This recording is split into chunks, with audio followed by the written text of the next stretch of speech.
program. Guy Ruel, something came up. He was not able to attend tonight. Neither is Jeff Adler, our design engineer, but DuBois and King, our permitting expert, is here.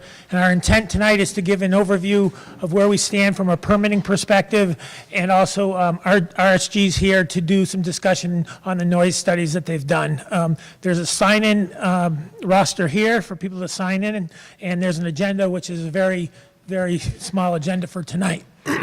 So with that, excuse me, I have Chris Beitzel, Operations Director for VTrans for the airports, Eddie from RSG, and John Benson. I'll turn over to John to give an update on the permitting, where we stand.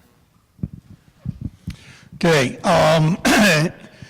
as most of you have been here through a number of these meetings, and you've seen this chart before in terms of where and what our schedule is. And here we are, January 14th, as the next public information meeting.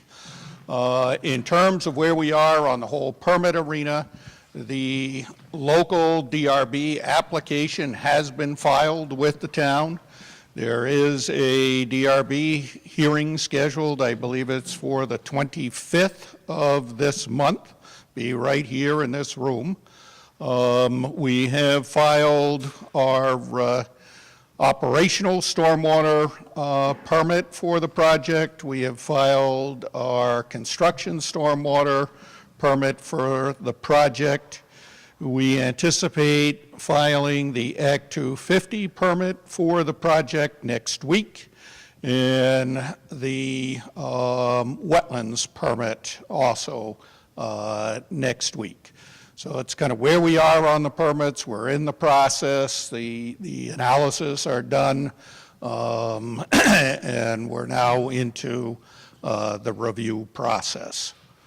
So unless somebody's got some specific question relevant to one of the permits, we'll move on and have Eddie give us an update on where we are on the noise study and analysis.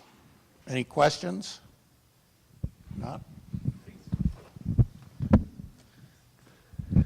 Thanks. So my name's Eddie Duncan. You may remember me from 2 meetings ago. I wasn't able to make the last meeting. But I'm a noise control engineer, and I'm a director at Resource Systems Group. It's a consulting firm located in White River Junction, Vermont. So we have been charged with doing a noise study for this project, specifically with doing sound level monitoring and sound level modeling. The difference between those two things, the monitoring is a physical measurement of sound, so you're out in the field with a sound level meter measuring sound, and then the modeling is actually a calculation or prediction of future sound levels from the proposed project. So those are the two things that we've been tasked with in this project. So what I thought I would do this evening, we actually have the majority of this noise study done, but I thought I would give a brief overview of that and dive into any questions that you might have about the work that we've done so far. So as you may recall, a good portion of what we were doing was background sound level monitoring, and we had discussed at a couple meetings that that included 2 campaigns. There was a long-term campaign that had 2 monitors that were installed for about 3 months on airport property near the runway. And then we had a second campaign, which was a midterm campaign, which monitored sound levels for about a month. And those included a monitor down in East Middlebury Village, one to the west near the closest residences to the airport, and then also one to the north of Munson Road. So what we've done so far is we've taken that 1-second data, we've analyzed it in a number of ways that I'll explain. We've kind of broken out what's aircraft noise only, what's the background sound level with aircraft, what's the sound level without aircraft, and then we use that data to verify our modeling. Our modeling is done in a software package called INM. It's put out by the FAA, and it's used to predict what the noise contours from an airport will be. And so we use the monitoring data to verify kind of an existing condition model for that, and then model future conditions. So we've already touched on this. Can everyone see this? It's a little faded, sorry about that. So there's a long-term monitor on the north end of the runway and a long-term monitor on the south end of the runway. They actually gathered, oh great, thanks. So we actually gathered in total between the long-term and midterm monitors 250 days of 1 second data at 1/3 octave band. So it's actually a tremendous amount of acoustical data. And so we had a long-term monitor on the north part of the runway. Here's the runway right here. North part of the runway, sort of northeast-ish, but still at the north end. And then a south monitor. Those are the two monitors that were out for 3 months.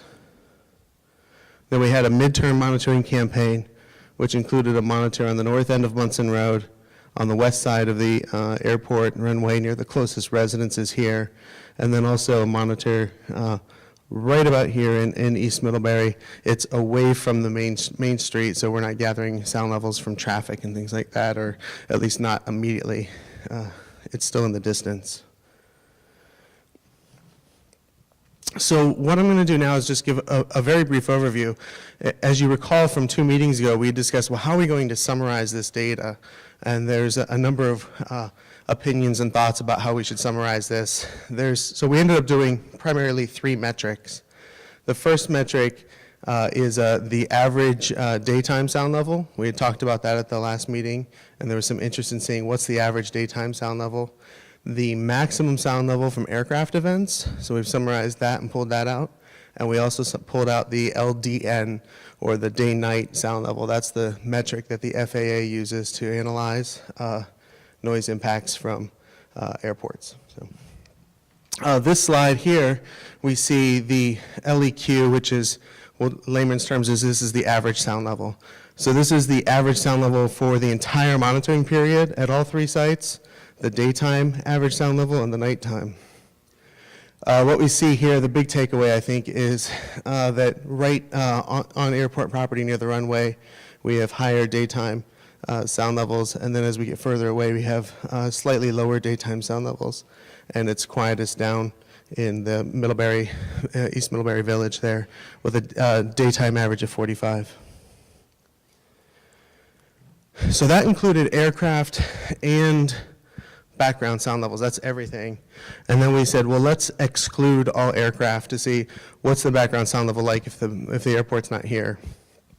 And in doing that, we can see on airport property, it's around 48 decibels, and the daytime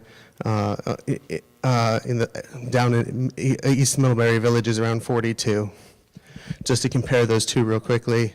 So we're looking at 45 in East Middlebury during the day with aircraft, and 42 without aircraft. And at the airport, 50 to 52, and with aircraft. And without aircraft currently, it would be about 48 at both of those sites. Yes? That's an average over the course of the day. So we're going to get to maximum sound levels in just a minute. But yeah? Two points. One is a question. What do those numbers equate to with other sound sources? And two is how, since we can't use the depth of the runway at night, how do we determine the night? Right. So in terms of what does it equate to at night, typical conversational speech at about 3 feet is about 55 decibels, 55 to 60 decibels. So you can compare those numbers to that. And in addition, when you have a change in sound level of about 10 decibels, it's perceived as a doubling of loudness. So if we say that conversational speech is 55 and that background sound levels without aircraft in East Middlebury is 42, background sound levels is half as loud as conversational speech, which is what you would expect. You would expect to be able to stand there and have speech occur without having background sound levels causing you to raise your voice. So that's an idea of what it sounds like. The nighttime sound levels are just an average over the course of the night. The difference here, you can see if I scroll between the two, this is with aircraft included and without aircraft, and it doesn't change because there's no aircraft at night. So, yes? So if you put up the aircraft numbers, Aircraft alone?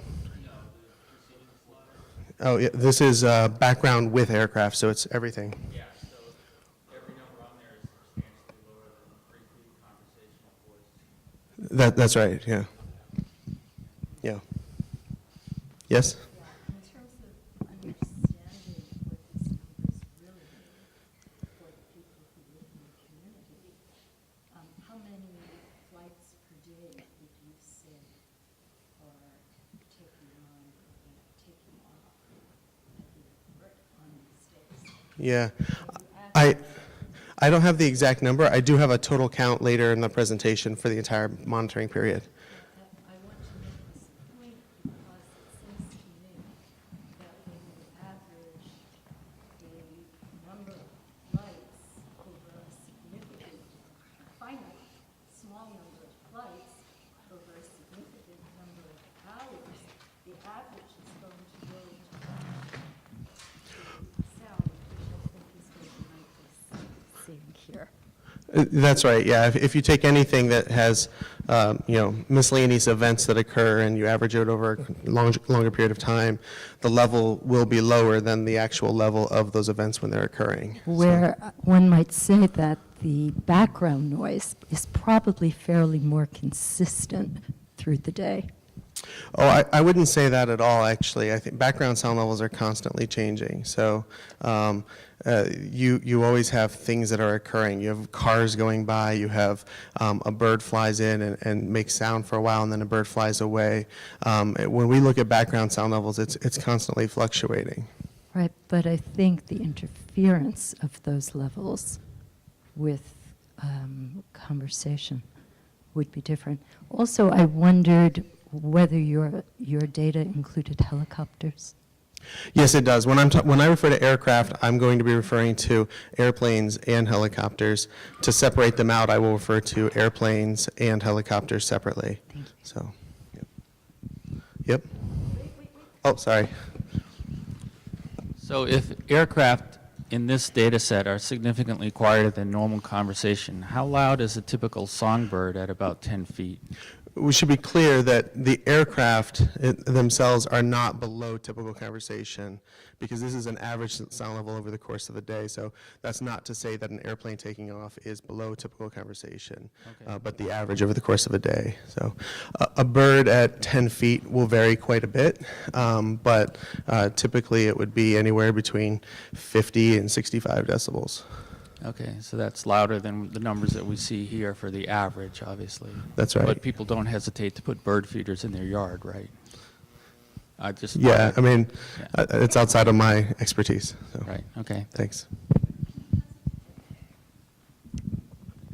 So one of the things that I've heard over the course of the last couple meetings is kind of this idea that the airport, that somehow the noise numbers are skewed because they're averaged over day and night, and the airport's closed at night.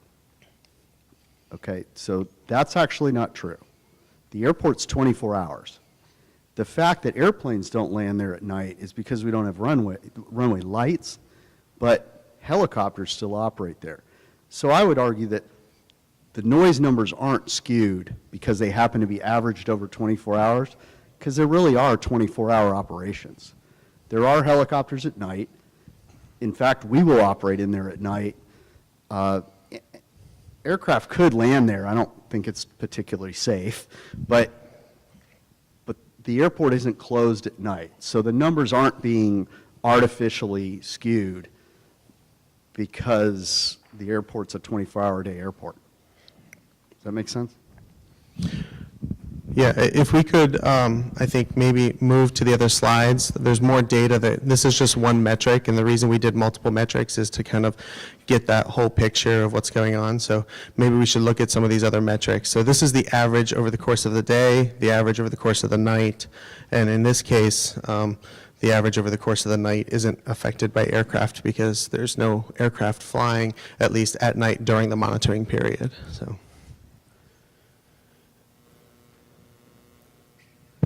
All right, so then what we did for maximum levels is we took every single aircraft event that we pulled out of the data, and we said, what's the maximum sound level from this event and that event and this event? That's still a lot of data points. So the easiest way for us to try and digest that is to develop a distribution to give you an idea of, generally speaking, most of the events produce maximum levels of about this level, or most of the events. Some of them are going to be on the tail ends, and we'll talk about that. But just to give you an idea of what the distribution of maximum sound levels are like from the project. So for this analysis, we did completely split it up. We said airplanes and helicopters to see what the difference in maximum sound levels are like. And so for this, it's difficult to see here on the vertical axis, but this is the percent of events, and the sound level is at the bottom. And from the chart that I can see here, I can tell you that this blue line here is the long-term north monitor at the site, and the red line is the long-term south monitor at the airport. And generally speaking, the maximum sound levels from airplanes is between 40 and about 65 here. So that's the general range. There are certainly tail ends where the sound level from some aircraft is actually, or some events is actually as low as 30. And there are certainly other events that are as high as around 95 decibels from the monitors on airport property. This is from the midterm monitors, and the one on the far left here is the southern monitor at East Middlebury. And so generally down in East Middlebury, the maximum sound levels ranged from airplanes ranged between 30 and 45 decibels from airplanes. The orange line, this other tall peak here, is from the Midterm North monitor. This is the monitor that's in direct line of the runway. And so we see higher sound levels, but we also see that most of them are concentrated, so it's not as wide of a bell because it's the same thing every time over that monitor. So here, the sound levels range typically between 45 and 60. And then the next line here, squiggles up and down a little bit more, that's the western monitor, and the maximum sound levels from aircraft events are typically between 40 and 65 at that monitor. Sure. You mentioned that the sound at the northern one that was aligned with the runway. I don't know exactly how many weeks ago, probably a good 6 weeks ago, because I live right next to the airport, and I was walking right along the fence of the runway because I had never actually seen one of the monitors. And then I walked along and I saw this really cool looking machinery thing. Oh, that must be the monitor right there. And about a week or two later, it was gone. Yeah. But what was conspicuous to me is the positioning of it. It was nowhere near the present runway. It seemed like it was at the end of where the extra 600 or 700 feet would be once they did that. I'm like, that's odd, because when I stand there as planes are taking off, it's usually when they're still on the ground or just lifting off that they're loudest. And at that point, they're higher up enough that they make hardly Sure. any sound. So I was Yeah. curious about the positioning, if that was in fact one of your monitors. Yeah, there are actually two monitors to the north. There's the midterm and the long-term. The one that you saw was the long-term monitor. It was placed slightly to the northeast, right? So it's not directly in line with the runway. That's not the one I was just referring to. And so we wanted to get one over there closer so that it's like near the residences over in that direction, because the residences aren't directly under the runway.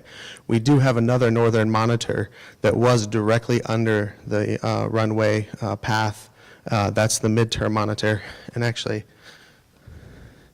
if I may, just so that it's a little clearer. Thanks. Yeah. So the one that you, sorry, that apologize that everyone can't see this, but the one that you stumbled upon here was this long-term north monitor.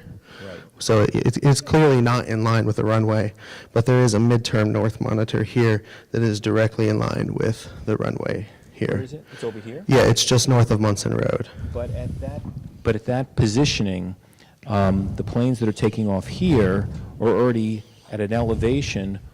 Well, I guess some of the people's concerns, I mean, one of my questions, and not to interrupt you now, is I'm losing sight of when the decision was initially made to do the sound study.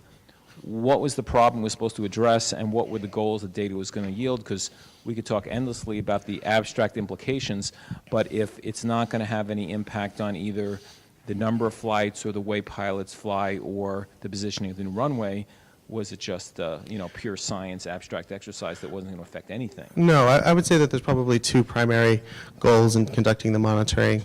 The first is so that we can verify the modeling that's occurring. And so we can do that with any of these sites, right? Wherever we have data points, the more data points we get around the airport, the better we can verify the model. So that's the one. The other is to get monitors that are out near residences, so we can give you numbers that you can relate to a little better. If I put a monitor right at the end of the runway, that doesn't really serve the purpose of like communicating what's it like at your house, right? And so it would serve the purpose of me verifying my model, but I can do that with the other monitors. I don't need it right there on the runway. Yes?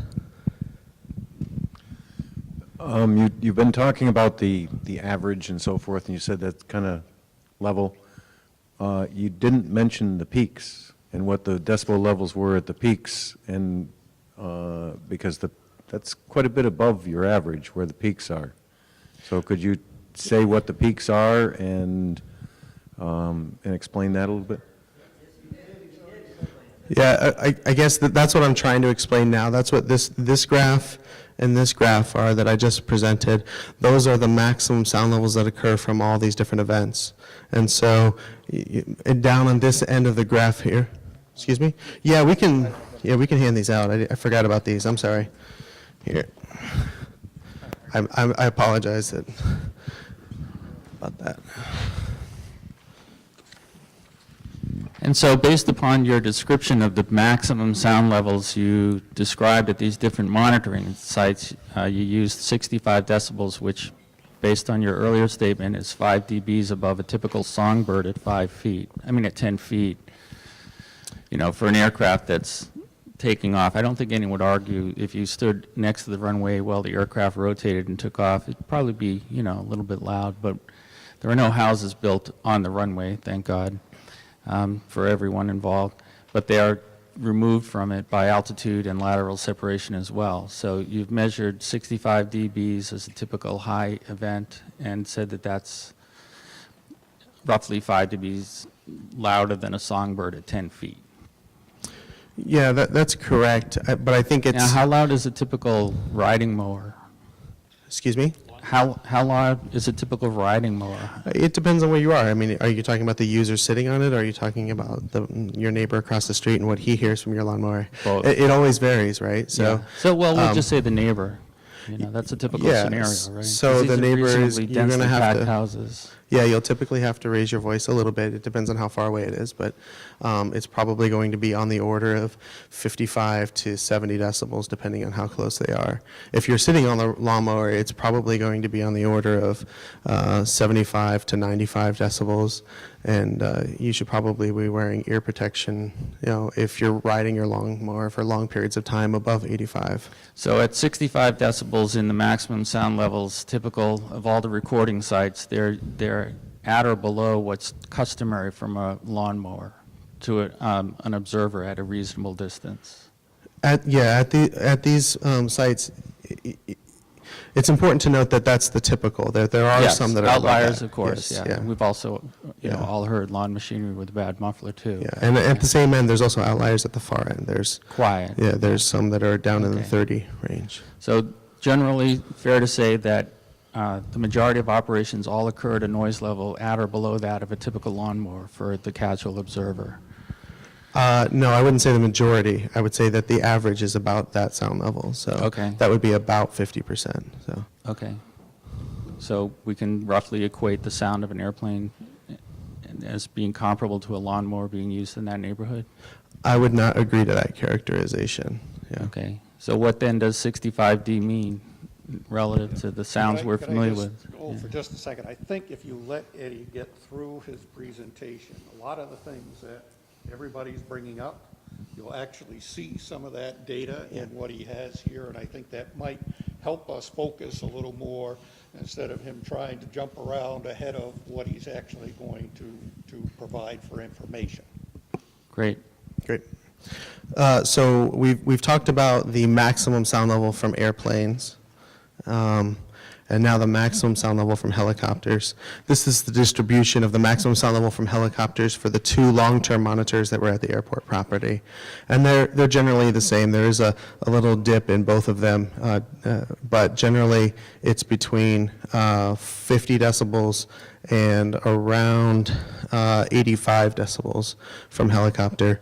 There are outliers here down around 40, and there are also outliers here around 100 and 110. Those outliers are all like less than 1%, but they do occur. And at the midterm monitors, to the north, that's the orange line with the highest peak here. This is saying, that peak there is saying that 35% of the time, the helicopters produce maximum sound levels of 50 decibels to the north. The next highest line is the green line here. This peak here is saying that 28% of the time, maximum sound levels to the west of the airport from helicopters is approximately 50% of the time, or 45% of the time. Excuse me, 28% of the time, it's 40 decibels, not percentage, yeah. And then at the southern monitor down in Middlebury, East Middlebury Village, that's this line here, and it's spread much wider. So the range down in East Middlebury from helicopters is typically between 40 and 65 decibels. That's the range of maximum sound levels. So to try and digest it further, the next slide is much more simplified and is not, the best way to look at the data, but it's one way to kind of digest everything we've talked about so far. And that is, we have the maximum sound level from all aircraft, the maximum sound level from only airplanes, and then the maximum sound levels from helicopters. This is the average of all those maximums. The big takeaway here, I think, is that the average maximum sound levels down in East Middlebury are 38, 39 decibels. And if you compare the two columns, the maximum sound levels from airplanes are between typically 38 and 57 at the further sites, and at the airport 53 to 58. But then helicopters are typically between 65 and 75 at the airport, and around 55 off airport property from helicopters. Oh, sorry. Sorry, I know we're not supposed to interrupt you, but I just, It's okay. so you said that when the sound goes up 10 decibels, that's the equivalent of hearing it doubled? Is that? Yes, am that's did I correct. A understand 10 correct? decibel increase is perceived as a doubling of loudness, and a 10 decibel decrease is perceived as a halving of loudness. So looking at that midterm south airport, or excuse me, airplanes only at 38, and then midterm south helicopters only at 54, that would essentially be 4 times louder, perceived at about 4 times louder? Yeah, it would be Is about, that the way it would be works, or- perceived about 3 times louder. 3 So times louder? yeah, Okay, thank Yep. you. I just wanted Yep. to clarify that. yep. Yes? At 54, it's still, but at 54 dBs, it's still a little lower than a normal conversation at 3 feet, 6 dBs lower than a songbird at 10 feet, and 16 dBs lower than a lawnmower that your neighbor's running. Yes, yeah. Okay, thank you. I would just want to be careful about comparing it to other sources. We're talking about levels, and those sources have very different characters. So when, I forget who first asked the question, what can we compare it to? I think conversation is the easiest thing in terms of level for us to compare it to. But clearly a songbird and a lawnmower are different than any of those other sources. I just want to clarify that we're talking about level, we're not talking about the character of the source itself. Understood, Yep. thank you. To that point, there's frequency. Yeah, to that point, does frequency of the sound affect those numbers at all in terms of how we perceive things? Yeah, they do. So we monitored across all octave bands. This is the summation of those octave bands. It's the overall sound level that we're looking at that people are used to talking about. A lot of people are not used to talking about the sound level at specific frequencies, although we did collect that data and we did look at that data and use it. Yeah, typically the human ear is more sensitive to sounds in the mid-frequency range. And so and the reason for that is evolutionary. It has to do with like people's voices and being able to hear each other talk and communicate and hear a baby cry. That's why around 2,000 hertz, it can be ear piercing at that range. And we're much less sensitive at low frequency noise. An elephant would be very sensitive to low frequency noise because it's used to communicating with low frequency sound, but we're not used to communicating that way. And so we're much less sensitive to low frequency and less sensitive to very high frequency. And especially as you age, your high frequency will fall off. You won't hear high frequencies as well. And sometimes it's more of an individual basis, but you'll also have a tail off in low frequencies. So we took that data and used it to verify the noise model. We haven't talked about LDN yet. We're going to talk about that here. To be clear, the LDN is the average over the course of a day and night period with a 10 decibel penalty applied to nighttime events. So it's kind of saying an event that occurs at night that's 45 decibels is the same thing that an event that occurs during the day at 55 decibels in this metric. We took, over the 3-month period that we monitored, there were roughly 1,025 operations. And so we extrapolated that to an annualized scenario of 4,600. And the reason that we extrapolated to that is that the model's taking annual numbers. So, and so that would give us, if we use those numbers, that should give us predict sound levels that are hopefully close to what we actually monitored at the site. So these are the aircraft that we used here. The majority of them are Cessnas, but we also had 2 other aircraft models and some Black Hawk helicopter operations for the existing. And these are aircraft that would have used the airport over that 3-month period. And so with that, we have a table here that shows the monitored LDN across the 5 sites and the modeled LDN across the 5 sites. And what we see here is that the model is fairly consistent with the monitored data, except that it is over-predicting. So if we're going to be off in any direction, we would prefer to over-predict than under-predict the potential impacts. And so that's what's happening here. There are over-predictions at some sites of about 3 decibels. So then what we did is we took the proposed project, which is an extension of the runway, and an increase in the number of aircraft, and also 2 additional aircraft type that would go into the model as part of this project, although those are at lower numbers than of course, the Cessna, which is the main aircraft using the airport. And with that, the proposed project, we have for this graph here, we have the monitored sound levels on the far left, the modeled existing in the middle, and the modeled proposed on the far right. And so with that, we can see that there's an increase of about 3 decibels across the site with the proposed project. Now, the one thing to be careful about and clarify with that is that there were less aircraft during the 3-month period that we monitored, annualized, than what is documented for the airport. So I think documented for the airport is 11,000 annually or something like that. And the existing that we're talking about here is an annualized number from the 3-month period, which resulted in about 4,500 or around 4,000. So this is not comparing the existing documented takeoff and landings versus the future. It's actually a much less existing number. So that 3 decibel difference is larger than it would be otherwise. So if we had used the 11,000 that is documented for using the airport right now, the increase would be less than 3 decibels. Does that make sense?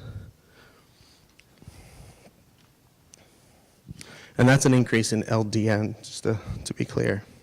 So I think we got 2 slides left. We're almost there. So the existing LDN increases by about 1 decibel as a result of the airport. And what I mean by that is that if the airport wasn't there, the background sound levels with aircraft excluded are shown here. So on airport property, it's 51, 52, and off airport property, it's 45 to 50. And if we add the airport that's there today into it, right, we add those aircraft back, the LDN increases by about 1 decibel as a result of the airport being there. And then we have aircraft-only sound levels over here, and this shows that there's an increase of 3 decibels from the existing to the proposed as a result of this project in the LDN that's due to aircraft.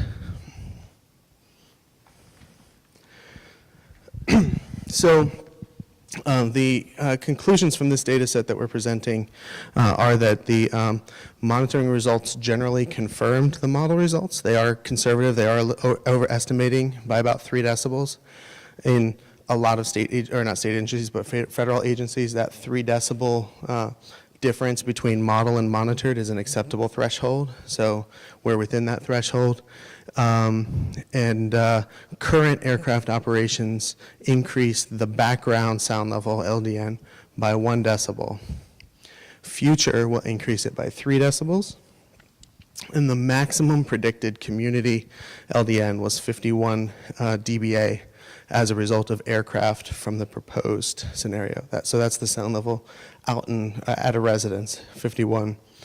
And the FAA compatibility criteria is 65 dBA LDN. So it's a significant difference between what's being modeled for a sound level from an aircraft and the compatibility criteria for the FAA. And that's pretty much the results of the monitoring and the modeling to date. I'm happy to answer any questions. So it's good that your monitoring validated your model. Model, yes, sorry. Yeah. And I'm wondering why there was only a smaller number of flights during the period that you were testing, and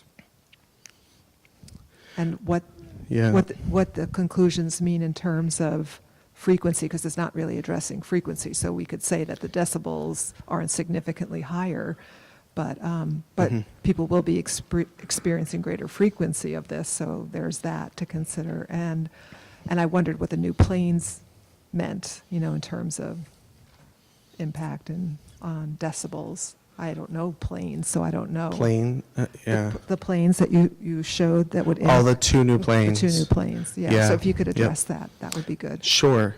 So the first part was that,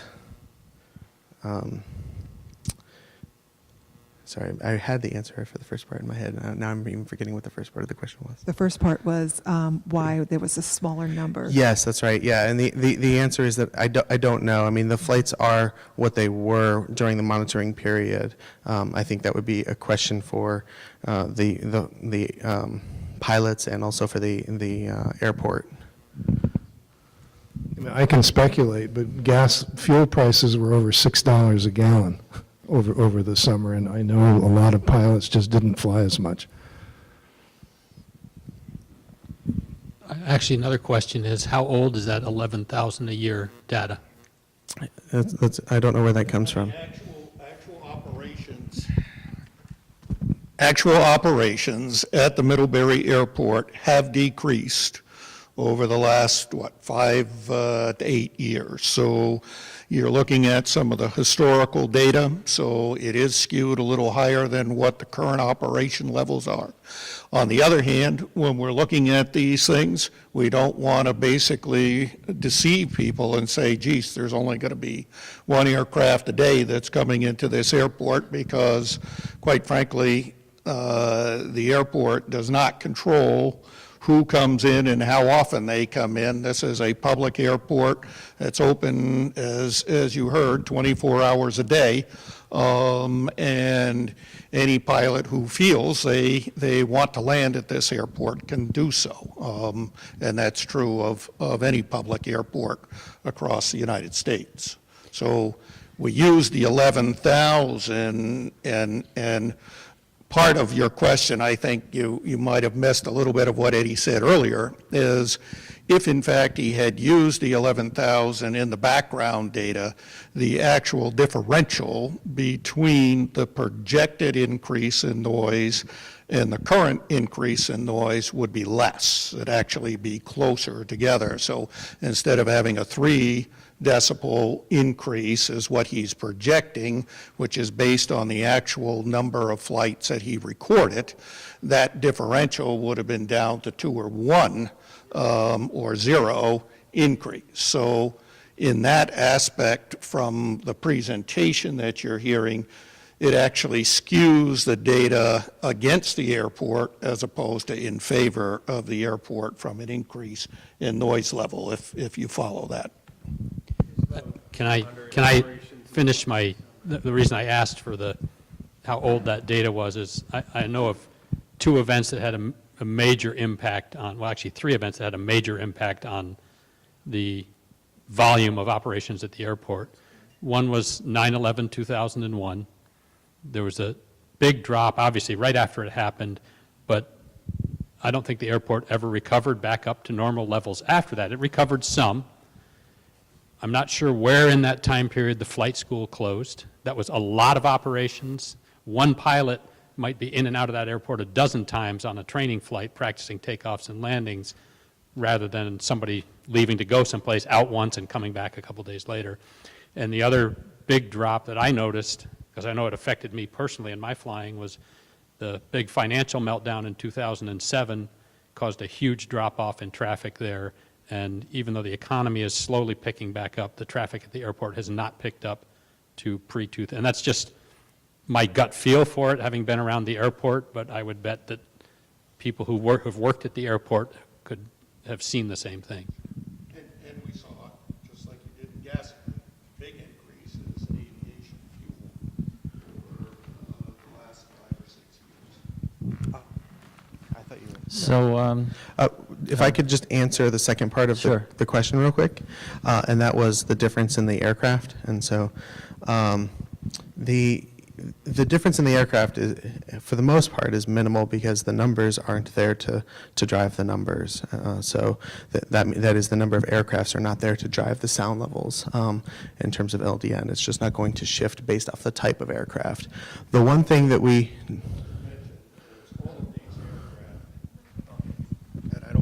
mean to interrupt Eddie, but the other thing to remember, all of these aircraft are all within the same classification, okay? So any one of these aircraft that he's showing up here could land at that airfield right now. So as we indicated earlier, this whole project is not about increasing the length of the runway to attract a greater class of aircraft.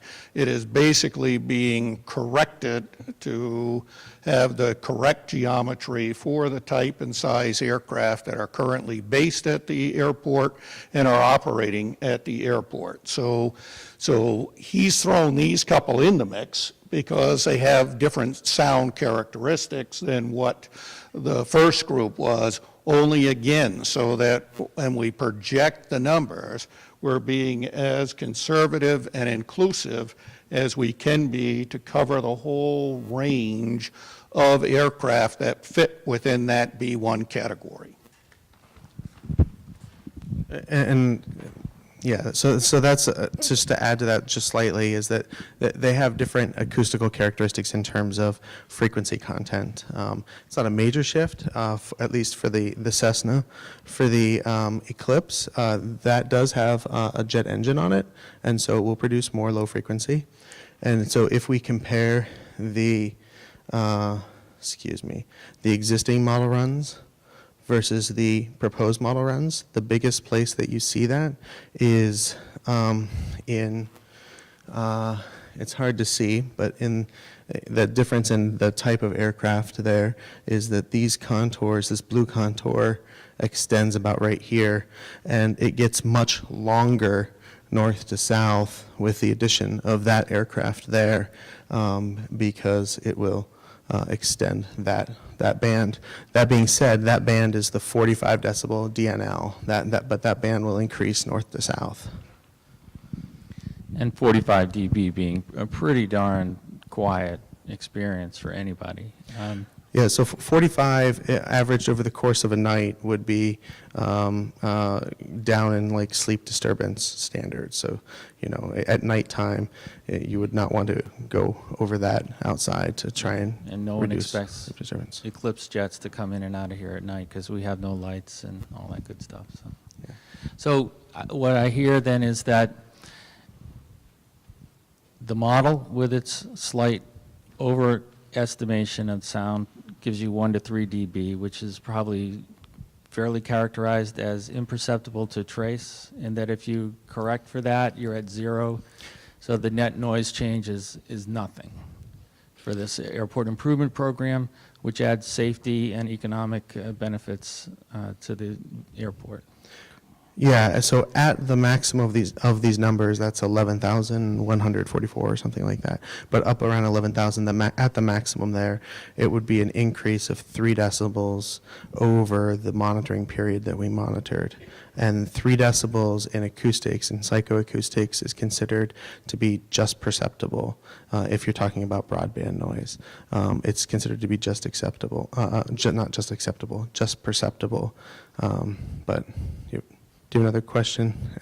I know we might have some audiologists in the room or people with audiology backgrounds, but... No, but I think in lay terms, yeah. it sounds like it's kind of a win-win for the homeowners and the pilots because we're not really seeing any tangible change in the noise footprint of the airport, but we are improving the safety of operations. The airport can contribute more economically. We know, from third-party studies that every dollar invested in airport improvements yields $6.70 in off-airport economic gains, and that with the AIP grant contributions, the town only puts in 10 cents of that first dollar. So it's a 6,700% return on the investment, and we're getting that without increasing the noise burden on the community. So I think that's to be lauded by everybody.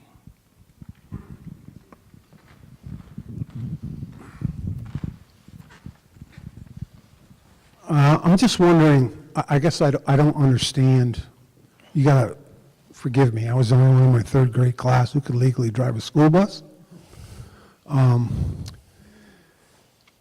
I know my neighbor is mowing the lawn, my 2 neighbors, and a plane or a helicopter comes over. It's louder than the lawnmower. Is that, is it? It may be. It all depends on the location. It may or may not be. It depends on how close you are to the airplane versus how close you Well, are I to the perceive lawnmower. it as louder. Is there a reason for that, or? If it's louder, it's louder. You would perceive it as being louder if it was louder. The frequency content could also be such that you would perceive something as being Okay. louder. But And is a helicopter high frequency or low frequency? it's broadband. Yeah. Is it high or low? Broadband. So broadband is that it's high and low. It's high and low. Yeah. Okay.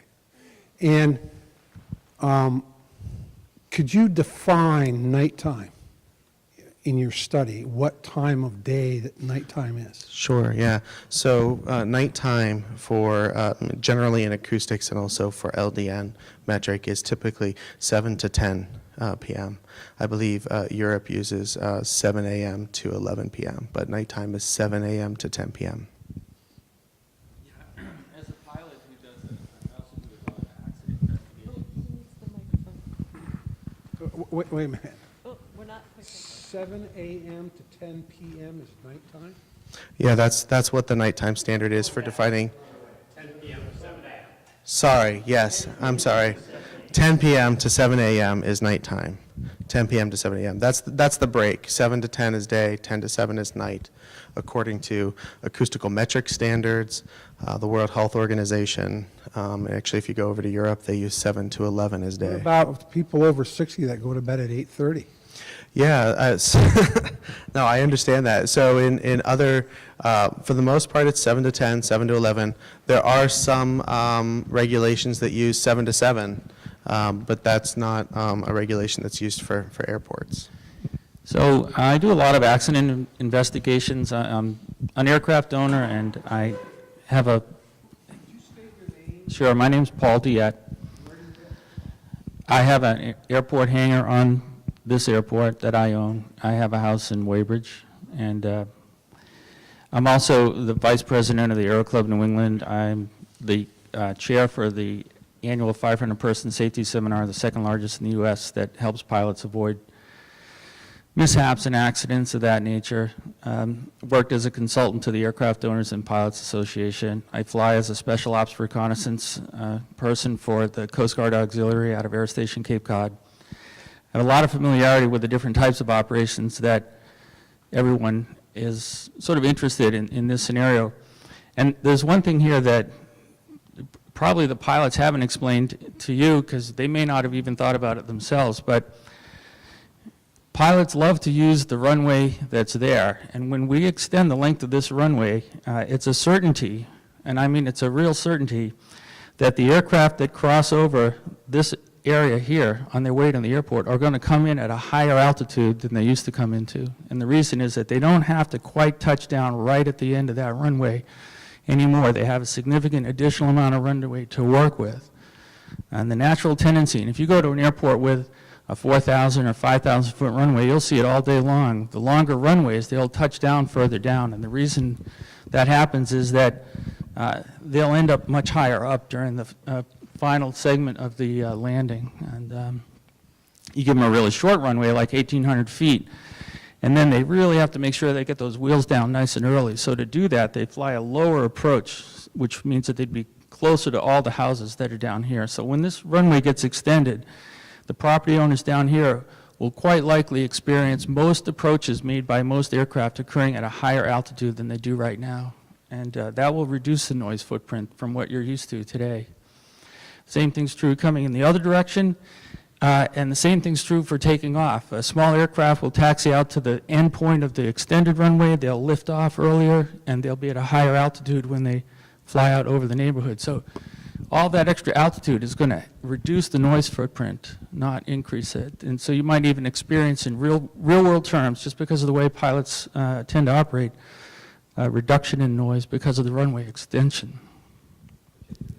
Yeah, and pilots, tell me if I'm wrong, but this is what I've seen. I've been flying since 1979. Well, I was going to add that the corollary to that is because of the longer runway and because I don't have the imperative to get down and get stopped, if I have an aircraft that has a reversible propeller or thrust reversers, I'm not going to use those. Those create a lot of noise. So because of the longer runway, I'm with you. I think you're going to see a reduced noise. You had asked about helicopter noise, and we're going to be operating a helicopter. One of the most annoying noise generators on a typical helicopter is the tail rotor. That creates that mid-level, mid-frequency noise that's so annoying to people. Our tail rotor is a different configuration that was designed specifically to break up those frequencies and operates about 8 dB lower than a comparably sized aircraft. So again, all these things play into at least trying to answer some of the concerns about noise operations at the airport. Pilot question? Yeah, here you go. That was very well explained, and I understood that from earlier public hearings too, like, as the benefit of extending the runway. So I'm glad you explained that again. I think my sense from the other hearings is that it was really the helicopter noise at night that was the greater disruption. And I wonder how that's going in terms, and I know that this doesn't really address the monitoring that you did, but what I had heard earlier about really just the responsiveness of the Guard, or is it the Army, National Army, to citizens' reports, and whether that's been distributed better, or what you're talking about in terms of the aircraft itself. Will we expect to see the same benefit from the practice that with the helicopters happening at night? If you understand that question.